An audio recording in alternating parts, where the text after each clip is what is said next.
জীবন্ত লাশ কাকে বলে তা এখন আয়নার সামনে দাঁড়ালে দেখতে পাই।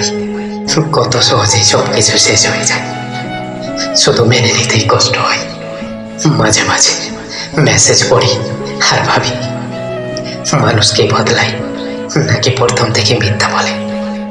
ঘুম তো এসেছিল ছোটবেলায়, এখন তো শুধু ক্লান্ত হয়ে শুয়ে পড়তে হয়।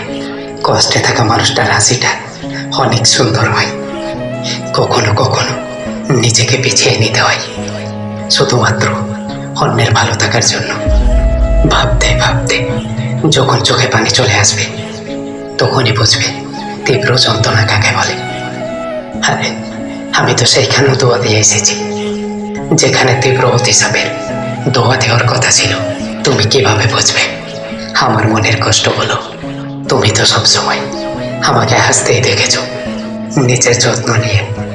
আর আমাকে মনে পড়লে এক মুহূর্তের জন্য হেসে নিয়ে। আমার দেহের ভিতরের কষ্টটা তুমি কমিয়ে দিও আল্লাহ। আমার ঘুমাতে অনেক কষ্ট হয়।